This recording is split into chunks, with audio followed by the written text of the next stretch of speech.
Hi friends, तो आज हम डिस्कस करेंगे रीजनिंग के कुछ इंपॉर्टेंट क्वेश्चंस। तो चलिए शुरू करते हैं। तो दोस्तों यहाँ देखोगे जो फर्स्ट जो क्वेश्चन है, select the word can not be form from, ये एक वर्ड दिया हुआ है, ठीक है।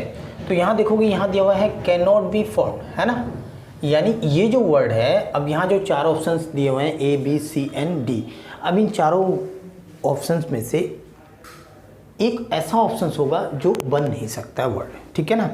तो कैसे चेक करेंगे, तो यहाँ जो लेटर्स है ना और यहाँ जो ऑप्शंस में जो लेटर्स है इसको आप मिलाओगे और जो नहीं बन पाएगा वही क्या होगा, आंसर होगा। क्लियर हो गया। तो देखोगे सबसे पहले अगर देखें पहला ऑप्शंस को देखते हैं, रिटेन, RETAIN ना। तो देखोगे यहाँ पे REATIN है ना यहाँ पे, यानी ये बन सकता है, तो ये ऑप्शंस नहीं होगा करेक्ट, ठीक है।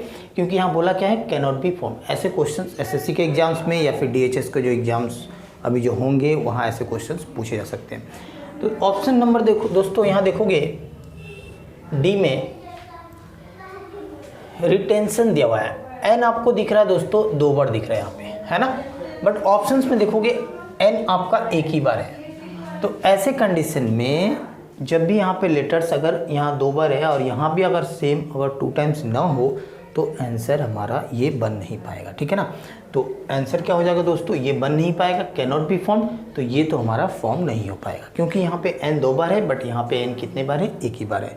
तो आंसर क्या हो जाएगा, ऑप्शन नंबर डी, ठीक है। नेक्स्ट क्वेश्चन को देखते हैं दोस्तों। यहाँ दिया हुआ है कि select the word which can be form. अब यहाँ देखोगे यहाँ बोल रहा है कि कैन बी फॉर्म यानी बन सकता है, ठीक है। वर्ड क्या है भाई, तो ये ऑटोग्राफ है। क्लियर। तो यहाँ ऑप्शंस में दिया हुआ है 4 ऑप्शंस, ठीक है ना। अब इसमें से 3 ऑप्शंस ऐसे होंगे जो बन नहीं सकेंगे, बन नहीं पाएंगे, और एक ही ऑप्शंस होगा जो बन पाएंगे। तो ऑप्शन नंबर सी को देखोगे SHORT, ये जो शॉर्ट दिया हुआ है यहाँ देखोगे SHORT है ना, तो ये तो आंसर हो जाएगा फिर, ठीक है। और बाकी आप मिलाओ, जैसे ग्रेट तो GRE तो है नहीं यहाँ पे, तो ये भी नहीं बन पाएगा, ये भी नहीं बन पाएगा, ये भी नहीं बन पाएगा। तो आंसर क्या होगा फिर, ऑप्शन नंबर सी, ठीक है। तो नेक्स्ट क्वेश्चंस को देखते हैं दोस्तों। यहाँ दिया हुआ है कि STOVE को लिखा जा रहा है ये कोड से, ठीक है ना। तो पूछ रहा है कि वर्ड्स को किससे लिखेंगे।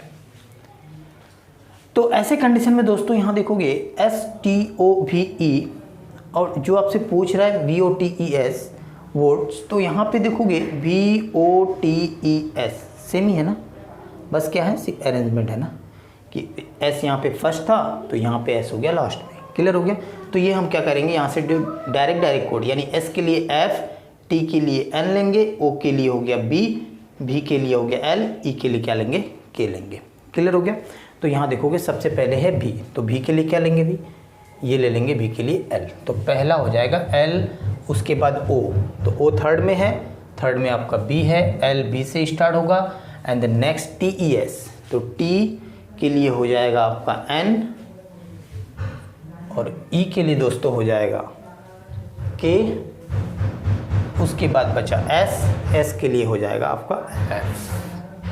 तो ऑप्शंस में देखोगे ये ऑप्शंस है कहाँ पे, तो LBNKF ऑप्शन नंबर हो जाएगा B करेक्ट, ठीक है। नेक्स्ट क्वेश्चंस को देखते हैं दोस्तों, इंपॉर्टेंट क्वेश्चन। यहाँ दिया हुआ है DEAF, deaf is written as, ये दे दिया हुआ है नंबर में। जब भी आपका वर्ड का अगर कोड आपका नंबर में हो, जैसे यहाँ पे फाइल का भी दे दिया हुआ है नंबर में, तो ऐसे कंडीशन में दोस्तों क्या होता है, डायरेक्ट कोड हम लोग यूज़ करते हैं, ठीक है ना।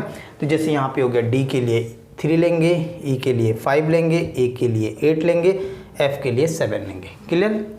F के लिए 7 लेंगे, देखोगे यहाँ भी F के लिए 7 था, ठीक है ना। I के लिए हम लोग ले लेंगे 4, L के लिए लेंगे, अब यहाँ देखोगे L और E है, बट हमको E के लिए क्या मिला था दोस्तों, 5 मिला था ना, तो हम E के लिए हम 5 लेंगे और L के लिए फिर लेंगे 6। क्लियर हो गया। तो अब हमें पूछा क्या है, निकालना है आइडियल, ठीक है। तो सबसे पहले आ रहा है आपका I, तो I के लिए क्या लेंगे भाई, I के लिए सेकंड में देखोगे 4 है, तो 4 से स्टार्ट होगा। उसके बाद आएगा आपके पास D के लिए लेंगे 3, 3 से स्टार्ट होगा। नेक्स्ट E, तो E के लिए क्या लेंगे 5, मैंने बताया आपको 5, उसके बाद E हो गया 5, A के लिए लेंगे हम लोग 8 और L के लिए लेंगे 6। तो ये हो जाएगा फिर इस क्वेश्चन का करेक्ट आंसर। ऑप्शंस में देखोगे 4 3 58643,586 ऑप्शन नंबर बी हो जाएगा करेक्ट। ठीक है, तो दोस्तों आज तो मैंने रीजनिंग के कुछ इंपॉर्टेंट क्वेश्चंस करवाए। नेक्स्ट वीडियो में कुछ और क्वेश्चंस के साथ मिलेंगे, तब तक के लिए जय हिंद।